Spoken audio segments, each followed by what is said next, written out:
A reading from the Holy Gospel according to John.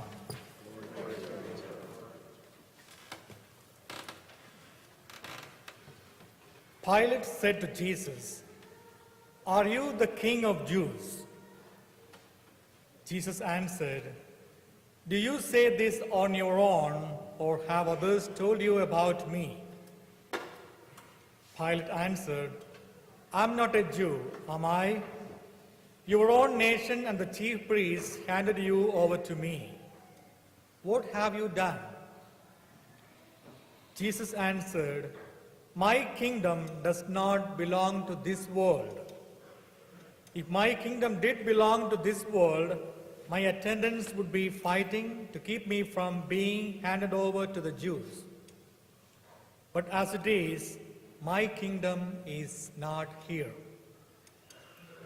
So Pilate said to him, "Then you are a king."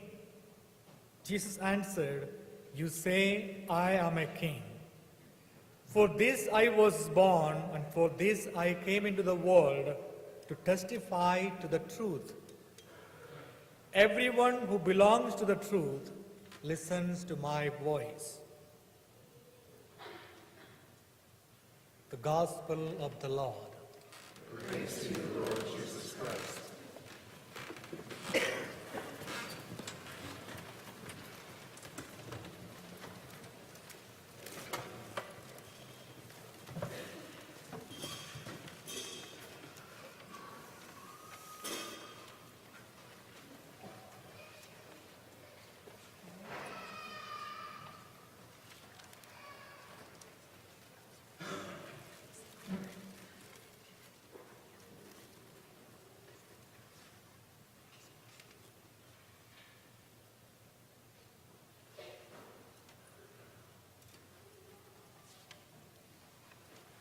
Good morning, brothers and sisters.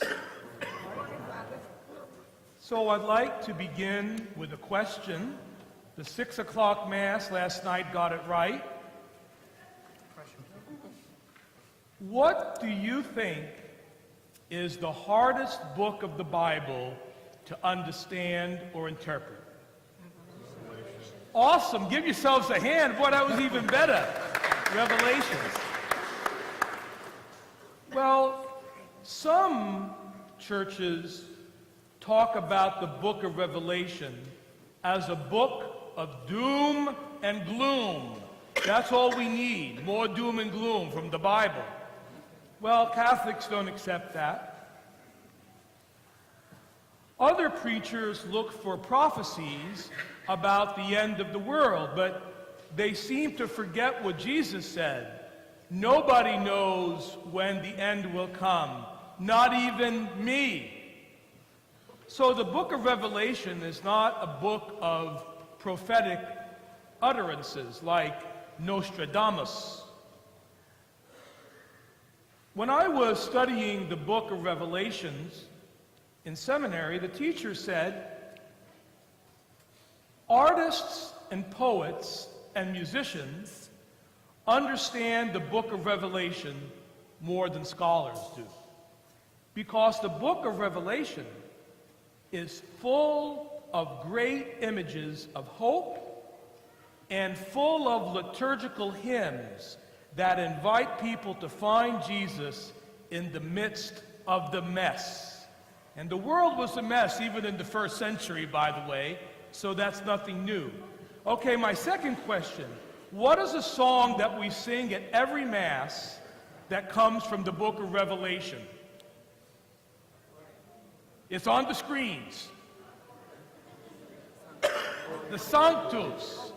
Sanctus, Sanctus, Sanctus, Dominus Deus Sabaoth.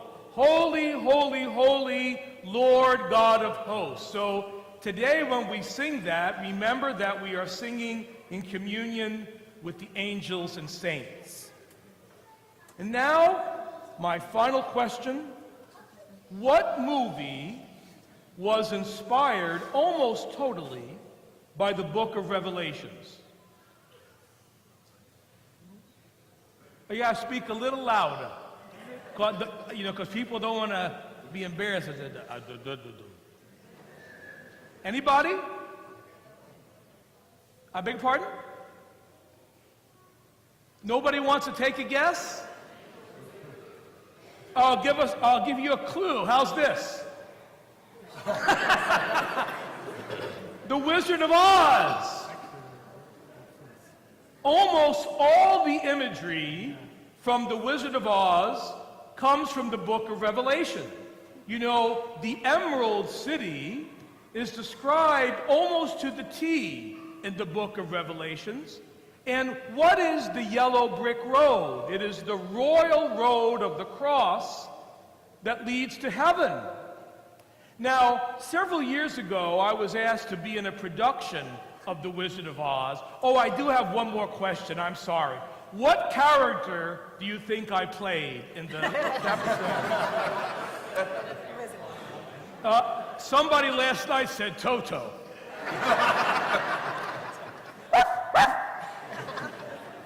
Okay, here it is. You ready? Okay, so look at the screen and listen to me. You ready? If I were king of the forest. How was that? Awesome, huh? I surprised even myself.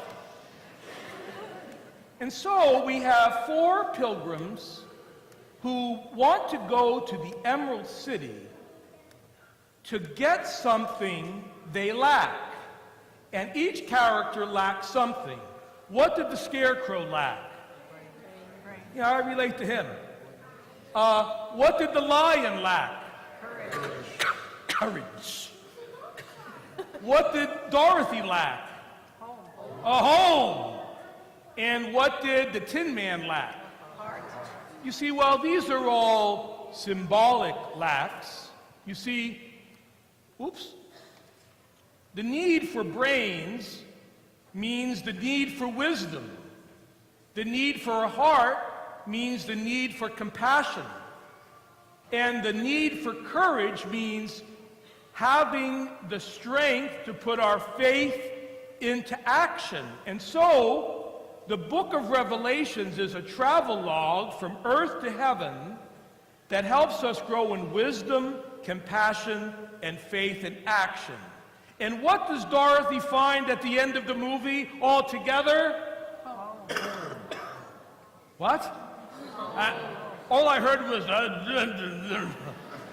all together. There's no place like home. And you see, the book of Revelation says, even in the midst of trials, where is heaven? Here, in the human heart.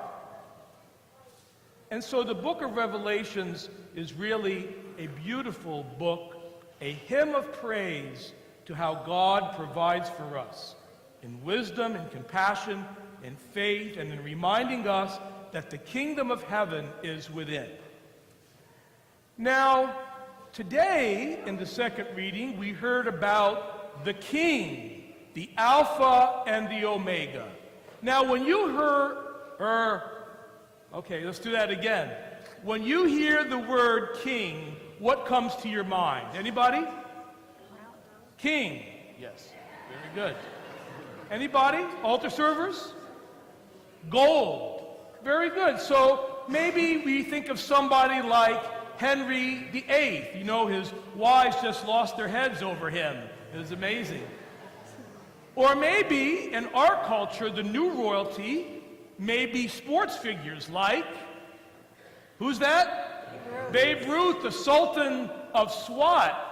Or perhaps for you music fans, you know who the king is. Elvis. You ain't nothing but a hound dog.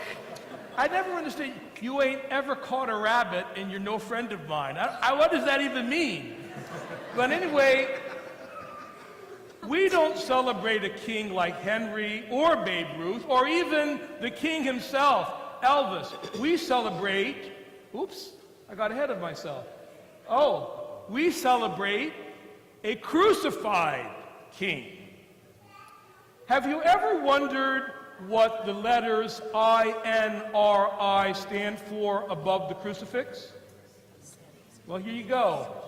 Jesus Nazarenus Rex Judiorum. Jesus the Nazarene, King of the Jews. Now, Pilate had this sign made. Was he being sarcastic? Maybe. Was he trying to appease or to tease the Jewish leadership? Perhaps. Did he actually see something that he was afraid to admit to himself? Perhaps. But Jesus is a very special kind of king. And I'd like to conclude with my favorite story of Christ the King. You remember the story from Luke. He's being crucified, and on either side of him are two thieves. You remember that? Here's one of them. He's on the lamb.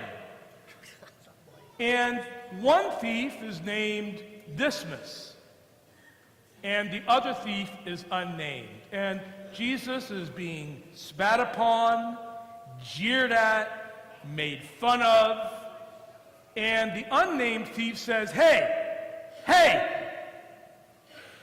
didn't you raise the dead? Didn't you give sight to the blind? Didn't you make the lame dance? Get us down from this cross so we can continue our lives as usual. And Dismas said, hey, Harry, shut up.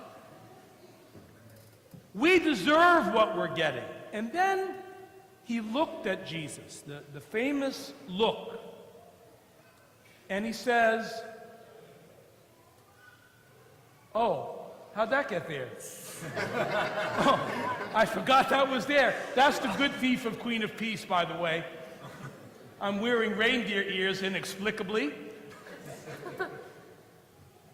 And so the good thief looks at Jesus and says, I've never done a good deed in my entire life, but please remember me when you come into your kingdom. Isn't that an amazing prayer? You know, the older I get, the more I identify with the good thief. How about you? You know, what could I have accomplished without Jesus? What am I accomplishing without Jesus? What would I accomplish without Jesus? Nothing.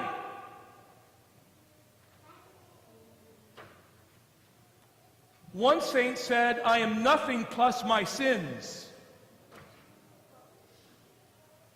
And so every night before I go to bed, I look at the crucifix and say, Jesus, remember me when you come into your kingdom. And Jesus' response is so beautiful. Today, you will be with me in paradise. Today, there's no place like home. I am certain that Jesus smiled. And so, my friends, I don't know what burdens you're carrying today, but I know you're carrying burdens. Some of them are explicit, and some of them are deep inside. I invite you to look at Jesus this week. Lord, I'm having a bad week. I've forgotten you 1,052 times. My wife's driving me crazy. My kids are driving me crazy. But remember me when you come into your kingdom.